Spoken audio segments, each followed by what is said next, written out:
Par hasard, tu fais partie de ceux et celles qui se disent régulièrement « Oh mon Dieu, il faudrait que je recommence à bouger, mais… » Puis qu'il y a des mais qui t'empêchent de recommencer à bouger.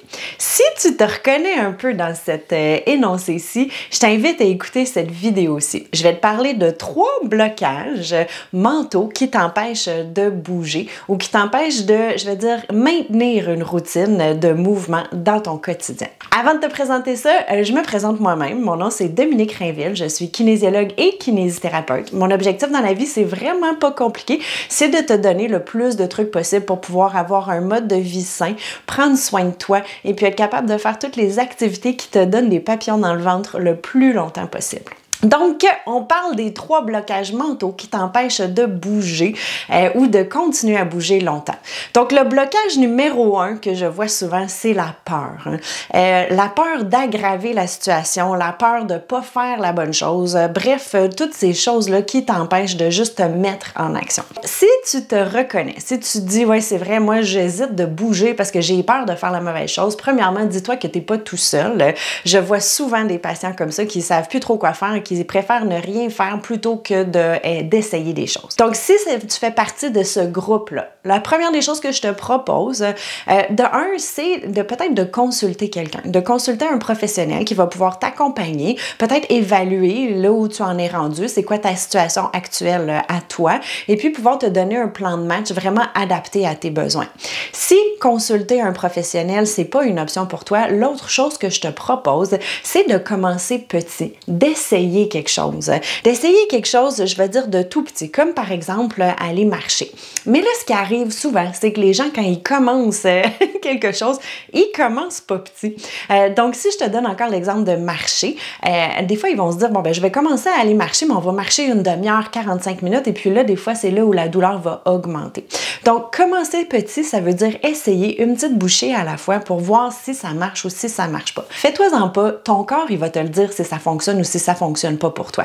Donc, peut-être que la prochaine fois que tu te dis, je vais aller sortir, au lieu d'y aller pendant une demi-heure, vas-y pendant un 5-10 minutes, regarde comment ça va. Si la douleur augmente pas pendant que tu fais ton activité, si après ton activité, tu es capable de faire les gestes de ton quotidien, de faire la cuisine, de faire ton ménage, des choses comme ça, en général, c'est une bonne nouvelle. Ça veut dire que c'est bon pour toi puis que tu fais pas quelque chose qui est en train d'aggraver la situation. C'est la même chose avec les exercices. Des fois, on va vouloir commencer à faire des exercices puis on va commencer en grand. Pourquoi pas commencer avec des petits exercices de base, tout juste de contraction, voir comment on se sent et puis après ça, progresser. Même 5 répétitions dans ta journée, c'est déjà ça. C'est peut-être déjà même plus que ce que tu fais déjà. Et puis oui, on peut voir une différence quand on augmente tranquillement et on commence petit. Donc, voilà mes trucs pour essayer de combattre le blocage numéro 1. Le blocage numéro 2, j'ai pas le temps. Oui, pour moi, ça, c'est un blocage mental. C'est pas un vrai blocage. Pourquoi? Parce que ça n'a pas besoin de prendre des heures. Souvent, encore une fois, quand on se dit on va commencer petit, ben, les gens commencent pas si petit que ça. Donc, oui, 5 minutes dans ta journée, ça a un immense impact et oui, tu vas ressentir une différence, même si tu mets juste 5 minutes dans ta journée. Ce que je te propose pour contrer le manque de temps, c'est vraiment d'essayer d'insérer cette nouvelle habitude-là. Donc, si tu te dis, je veux faire, par exemple, un exercice d'étirement, je vais essayer de le faire à tous les jours. Mais que tu te dis que tu manques du temps. Premièrement, il existe toutes sortes d'exercices, moi, que j'appelle à faire en cachette. Je t'invite à regarder ma chaîne YouTube pour trouver toutes sortes d'exercices à faire en cachette que tu peux faire pendant que tu fais d'autres choses. Donc, c'est sûr qu'on manque pas de temps. Et ceci dit, si tu veux vraiment ne pas le faire, par exemple, en travaillant ou si c'est pas possible pour toi, à ce moment-là, c'est vraiment de se bloquer un minimum de temps dans ta journée. Moi, l'exemple que je donne souvent aux gens, c'est sûr qu'on va manger au moins 3 repas dans notre journée. Donc, pourquoi pas se dire que juste avant de manger, ben, on fait notre étirement. Ça peut durer 1 minute, peut-être 2 minutes si on fait 1 minute par côté. 2 minutes 3 fois dans la journée, ça nous égale un 6 minutes bien investi. Donc, commencer comme ça et puis éventuellement continuer à progresser. Peut-être que tu vas prendre goût puis tu vas te dire, ben, crime, je vais mettre 4 minutes avant mon repas, etc. pour finalement en faire une quinzaine de minutes par jour. Donc, voilà pour contrer le problème ou le blocage numéro 2. Le blocage numéro 3, c'est un manque de confiance en soi. On se fait pas confiance, on ne sait pas si on va faire la bonne chose, est-ce que on est capable, en tout cas, il y a toutes sortes de choses qui rentrent en ligne de compte avec la confiance. Les choses que j'entends, moi, c'est « Ah, moi, j'ai jamais été bon ou bonne avec les exercices. Ah, moi, j'aime pas trop ça, les exercices. Je sais pas si je fais la bonne chose, etc. » Comme je te disais tantôt, sache que si ça marche pas, ton corps, il va te le dire. Ceci dit, ça vaut la peine de lui donner le temps de de s'habituer, donc de progresser. Tu vas t'en rendre compte, c'est ce que je dis à peu près tout le long de la vidéo.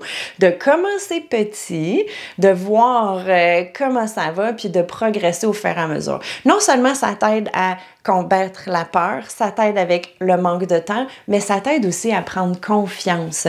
Plus tu vas le faire, plus tu vas te dire « Hey, crime, ça va bien », plus tu vas prendre confiance en toi et plus tu vas être capable de l'intégrer dans ton quotidien. L'autre chose que j'ai envie de te proposer aussi, c'est de te célébrer. Parce que quand on se dit on n'est pas bon dans quelque chose, souvent, ce que je vois, c'est que les gens vont se donner des trop gros objectifs et puis finalement, ben, on se dit, tu vois, je te l'avais dit, je suis pas bonne à faire des exercices. Mais si on commence petit, puis qu'on célèbre le fait qu'on a fait 1 minute avant chaque repas, c'est-à-dire même si c'est juste 3 minutes dans ta journée, bien, célèbre-le. C'est quelque chose de nouveau, c'est quelque chose que tu as réussi à intégrer. Sois-en fier. Et puis, plus tu vas être fier de toi à force d'avoir intégré quelque chose de nouveau, plus tu vas bâtir de la confiance que tu es bon et bonne à faire des exercices et à prendre soin de toi, plus tu vas avoir envie de le faire et puis de continuer puis faire un effet boule de neige.